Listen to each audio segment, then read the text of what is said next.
période de confinement, certains sont en crise pour les grands, d'autres en crise pour les enfants. Puis il y a tous ceux qui sont contents, car ils ne vont plus au travail.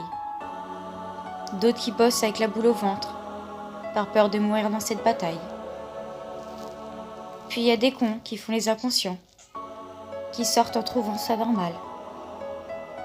Mais cette maladie ne surprend qu'aux innocents, c'est-à-dire les personnes déjà malades, les personnes âgées et les enfants.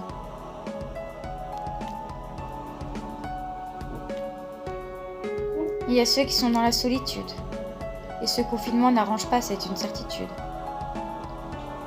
Parfois un peu de compagnie leur ferait du bien, mais il est interdit de se serrer la main, et encore moins d'être en contact avec nos anciens. C'est les premiers à être touchés, c'est certain. On les laisse à l'écart pour les protéger, mais beaucoup préfèrent se suicider, vivre loin de cette misère.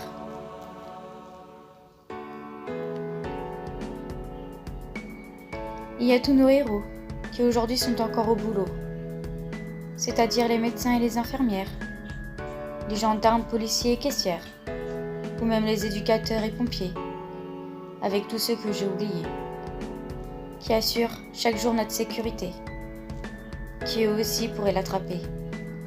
Ils se réveillent chaque jour avec cette peur, d'un jour de peut-être le choper. Parfois ils comptent les heures, avant de pouvoir enfin rentrer, et de retrouver un petit bout de bonheur, de voir que leurs familles sont en bonne santé. Puis il y a ceux qui attendent leur place, en réanimation. Pour les hôpitaux, c'est une grande saturation. Quoi qu'il arrive, c'est toujours la même chanson. Pas assez de place, pas assez de protection. Je ne crois pas que ce soit la bonne solution. Mais que fait Monsieur Macron? Reste-t-il toujours à la maison? Je ne pense pas être la seule à se poser cette question. Dans les magasins, c'est la misère. Il y en a qui font la guerre pour avoir des rouleaux de PQ. À faire de la merde, ils l'auront toujours au cul. Puis d'autres qui se battent pour juste un paquet de pâtes. Le monde va très mal, et tout le monde trouve ça normal. Pourquoi vous ne faites pas comme moi? Restez chez vous, ça sauvera des vies. Bah oui, y a pas trop de choix, si tu ne veux pas que tes proches aient des ennuis.